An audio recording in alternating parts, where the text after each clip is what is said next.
Welcome to Metroid Theories, where I talk about the Metroid series. One of the main details about Samus Aran's new psychic abilities involves the purple gemstone adorning the forehead of her helmet. In this video, I will explore the significance of this gemstone, and introduce possible connections to real-world religions.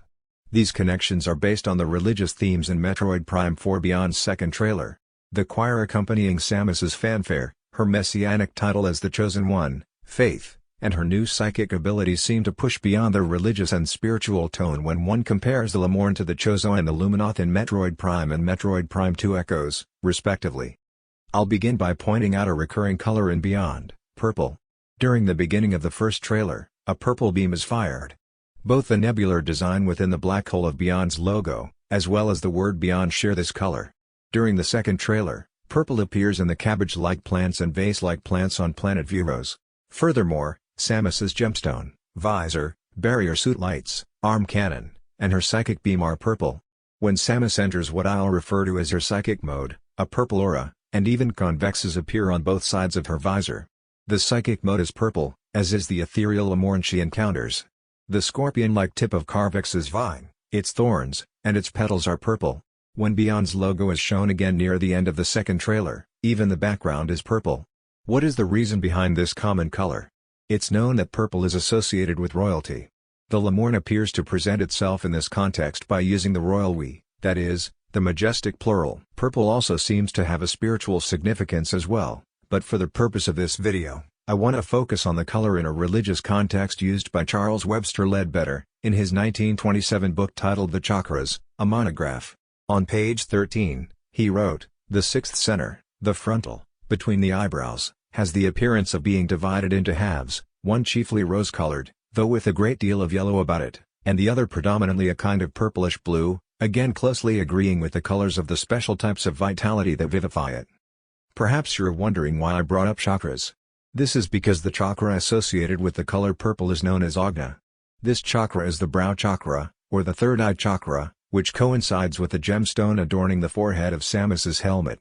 The purple, ethereal Lamorn also possesses a kind of gemstone on its forehead, as do the ancient Lamorn sculptures with their psychic motes.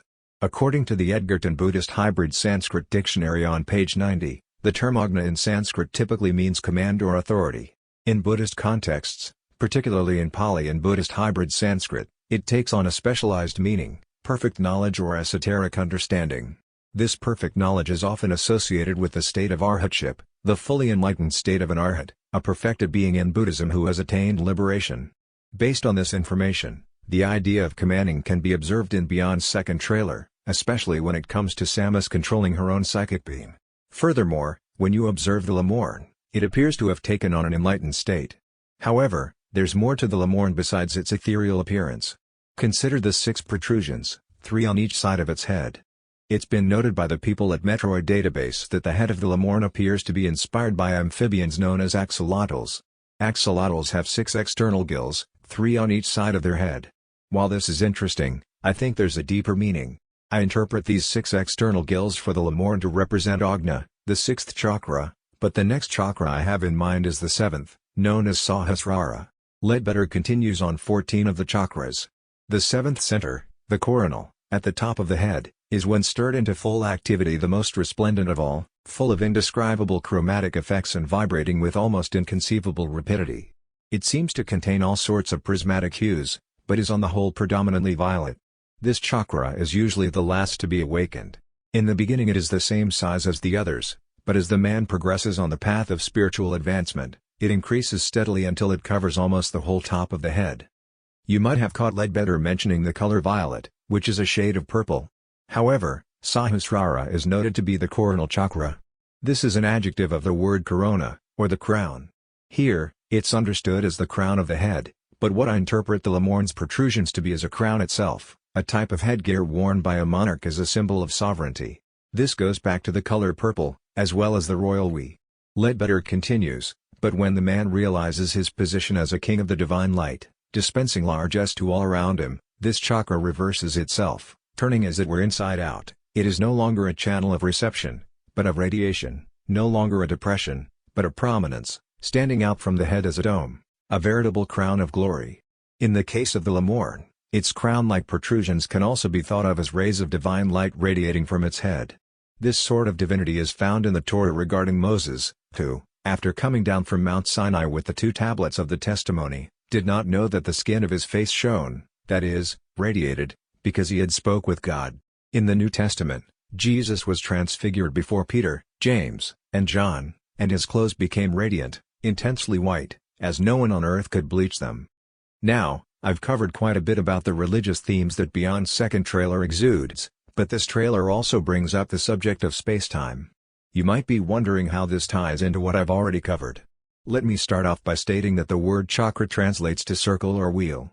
Circles with regard to time are considered cyclical. The concept of cyclical time isn't foreign in history. In Hinduism and Buddhism, the cycle of life, death, and rebirth is known as samsara. Beyond's logo, often stated to be based off a black hole, shares this circular design, but there's more.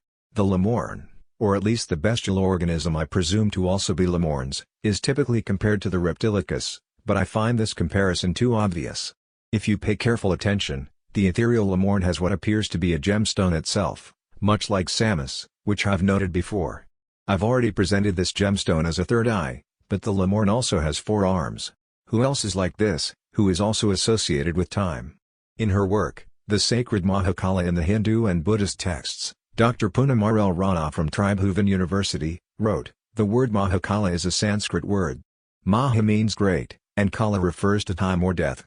Mahakala means beyond time or death." She also states that Mahakala has 4 arms and 3 eyes. In Shaivism, Mahakala is Shiva.